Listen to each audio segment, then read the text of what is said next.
Parents who deliberately starve children of love face jail under new Cinderella law. Parents who starve their children of love and affection face prosecution under a Cinderella law, the Telegraph can disclose. Changes to the child neglect laws will make emotional cruelty a crime for the first time alongside physical or sexual abuse. The government will introduce the change in the Queen's speech in early June to enforce the protection of children's emotional, social, behavioural well-being.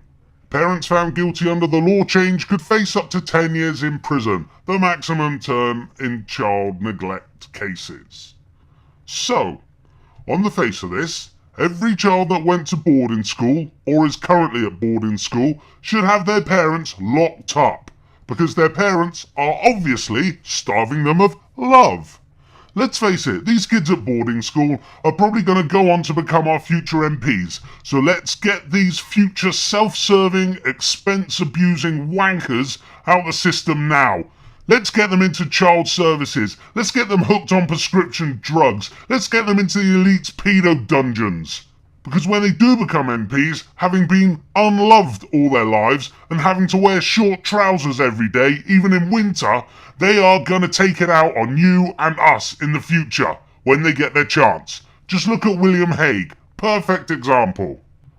But genuinely, who decides if a child is starved of love? Who watches the watchers? We know the elite want kids in their pedo dungeons. Is this just a new, easier way of them to get them? Take my kids, for example. When they've been naughty and rather unpleasant, they get things taken away from them. If they persist in their naughtiness, then close your ears, all you lefty lovies out there, because you're not gonna like this. But if they persist with their naughtiness, they get a smack, but only if it's deserved. Who decides if they deserve it? I do, as their parent. So, imagine one of these child stealers ask my child, having just been smacked for repeated non-good behaviour, if they feel loved. They're probably not going to answer favourably. I used to get smacked when I was naughty, and I grew up alright, says he, the man behind the mask altering his voice. Well, I think I grew up alright anyway. All my friends got smacked as a child, and they grew up alright. Remember, only a few weeks ago, that buffoon Boris Johnson said a similar thing. He said, take kids away from people for their political views. We've already had foster kids removed from a couple because they support UKIP. This is a very slippery slope we're on. This article goes on to say, the new offence would make it a crime to do anything that deliberately harmed a child's physical, intellectual, emotional, social or behavioural development. Okay, so the government all but force harmful vaccines on kids, which damages them mentally, physically and emotionally.